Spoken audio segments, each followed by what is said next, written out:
messieurs les élus, chers amis paroissiens, chers frères et sœurs, nous sommes au cœur de cette église pour rendre grâce au Seigneur pour cette parole que nous avons entendue. Cette parole qui nous rappelle que nous sommes au service les uns des autres. Apprendre à servir, apprendre aussi à reconnaître le chemin de l'humilité.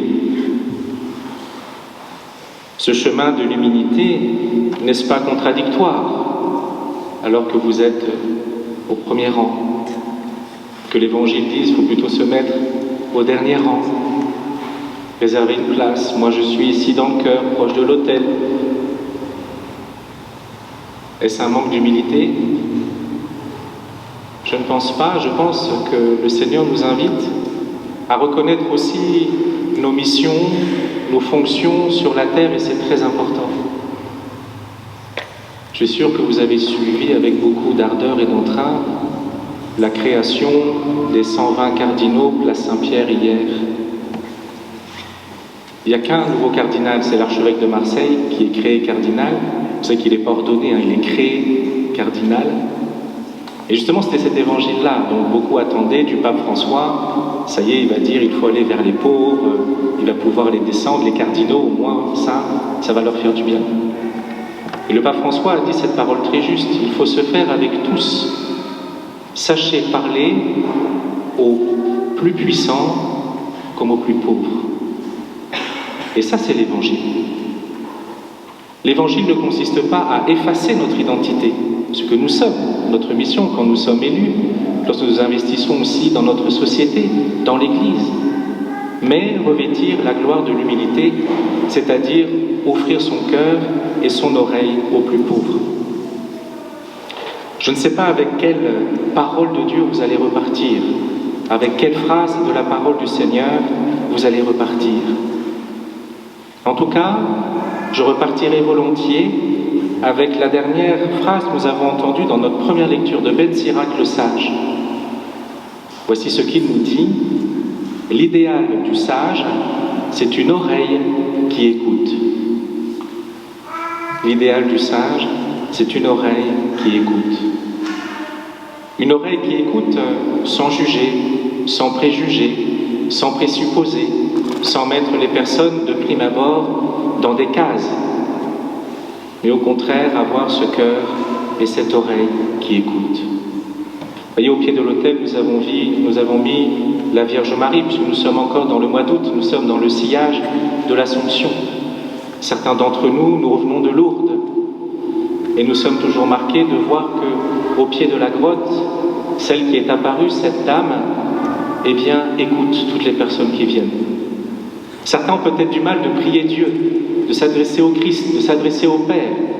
Par contre, à Marie, ils peuvent, ils ont confiance.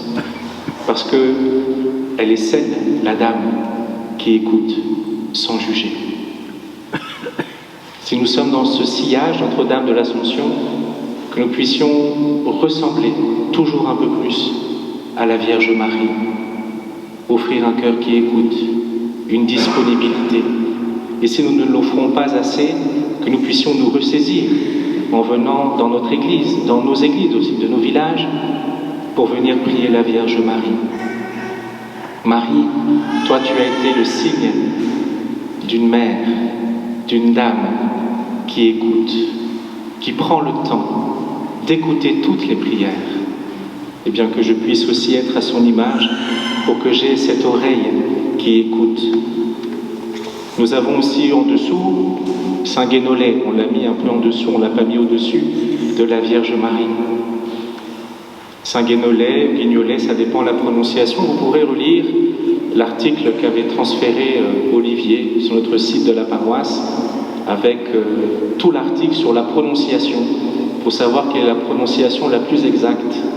Donc vous aurez de la lecture cet après-midi puisque l'article est très long. En tout cas, nous pouvons dire les deux. Et en tout cas, nous pouvons le prier. Il est aussi invoqué comme le saint patron des oculistes.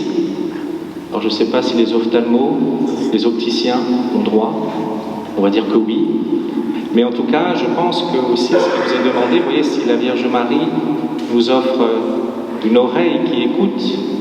Peut-être que Saint Guénolé nous ouvre les yeux de la foi, de l'espérance et de la charité. Pour reprendre ce que disait Saint-Exupéry, l'essentiel ne se voit qu'avec le cœur, les yeux du cœur.